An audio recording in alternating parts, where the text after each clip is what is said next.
You're not a manager of your life, you're a creator of your life, or you wouldn't be in this room. How do you create your life? You get hungry for something, don't you?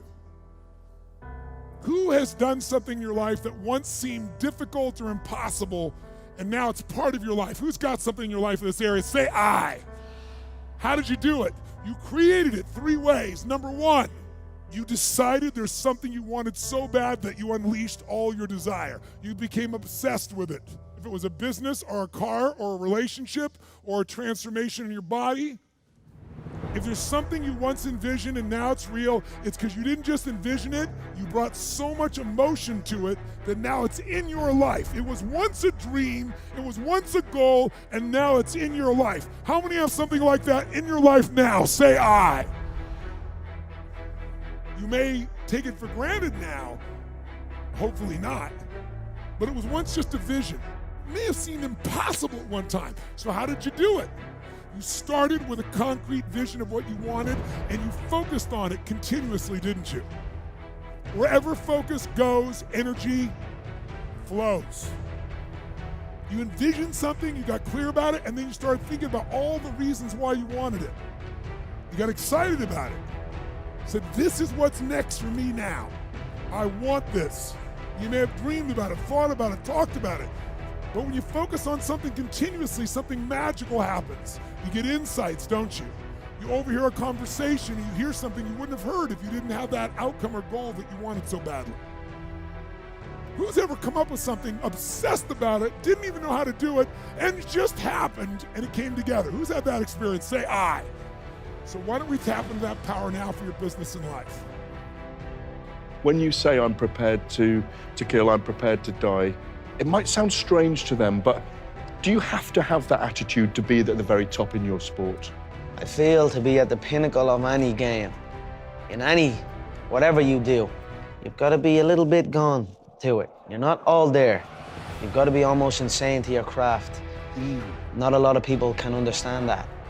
That's why I don't know about nothing else. I do not pay attention to nothing else. There was games of football on yesterday, there was rugby, there was this, there was that. And like normal society is like, let's talk about this and let's engage in this. And I can't do it. I just don't, people are talking to me and in my head I'm counting something. I'm counting up a number, or I'm knee deep in a sequence on the mat or on the feet. That's my life, sequences and numbers, nothing else. I cannot pay attention to nothing else. Question is, what are you gonna do with your time? What drives you? Greatness is a lot of small things done well. Day after day, workout after workout, obedience after obedience, day after day. When do you experience the positive emotion that's associated with happiness? The answer is, not when you've attained a goal, but when you're pursuing one. So you're set up, your positive emotion is associated with movement forward. You could say that your positive emotion is the psychological equivalent of forward movement, just as your negative emotion is the psychological equivalent of freezing or retreating. And so your emotions are very tightly tied to your action. Freeze, retreat, negative. Advance towards a goal, positive. No goal, no positive emotion.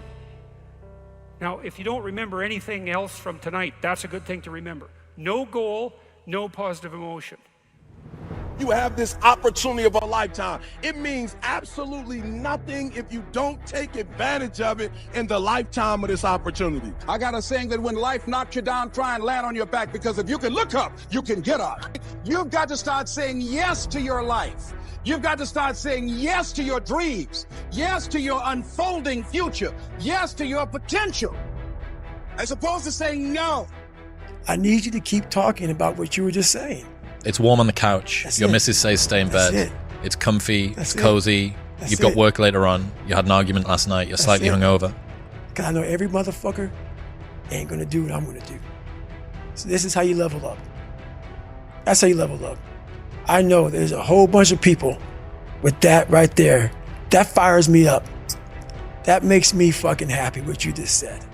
That brings joy to my life right there. Why? Because I know there's so many people that have the ability and just refuse to get off that couch. Refuse to study a few more hours. Refuse to go deeper, to go further. And that's where I gained the advantage. It's so easy to be great nowadays, my friend, because most people are weak. Most people don't want to go to that extra mile. Most people don't want to find that extra because it sucks.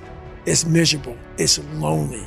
You talk about that you were kind of, lonely by yourself. I was the same way. And that used to hurt me growing up. Now I fucking thrive in that shit. That's the only place to be. A lot of people, wonder, how did you become this? How did you become so vulnerable? How are you doing a podcast now when you were this kid? You overcame things. You fought them. And now this is what happens. This is on the other side of overcoming. You become very, very powerful when you overcome yourself. I found that nothing in life is worthwhile unless you take risks. Nothing. Nelson Mandela said, "There is no passion to be found playing small and settling for a life that's less than the one you're capable of living." I'm sure people have told you to make sure you have something to fall back on. Make sure you got something to fall back on, honey. But I never understood that concept, having something to fall back on. If I'm going to fall, I don't want to fall back on anything except my faith. I want to fall forward. I figure at least this way I'll see what I'm going to hit. Fall forward. Reggie Jackson struck out 2,600 times in his career, the most in the history of baseball. But you don't hear about the strikeouts. People remember the home runs. Fall forward. Thomas Edison conducted 1,000 failed experiments. Did you know that? I didn't know that. Because the 1,001st was the light bulb. Fall forward. Every failed experiment is one step closer to success. You've got to take risks, and I'm sure you've probably heard that before, but I want to talk to you about why that's so important. You will fail at some point in your life. Accept it. You will lose. You will embarrass yourself. You will suck at something. There's no doubt about it. There's an old saying, you hang around the barbershop long enough, sooner or later you're going to get a haircut. Here's my second point about failure.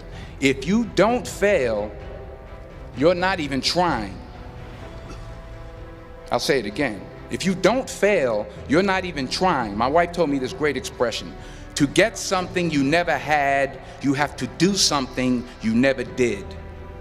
Les Brown's a motivational speaker. He made an analogy about this. He says, imagine you're on your deathbed, and standing around your deathbed are the ghosts representing your unfulfilled potential. The ghost of the ideas you never acted on, the ghost of the talents you didn't use. And they're standing around your bed, angry, disappointed, and upset. They say, we came to you because you could have brought us to life, they say. And now we have to go to the grave together. So I ask you today, how many ghosts are going to be around your bed when your time comes? I want you to remember what you did when no one else believed in you. What did you feel? What did you see that no one else saw, that no one else felt?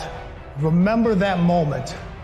That is your superpower. It's unique to each individual. It's at your disposal anytime you need it. It's yours. Nobody can take it from you. The size of your dreams must always exceed your current capacity to achieve them.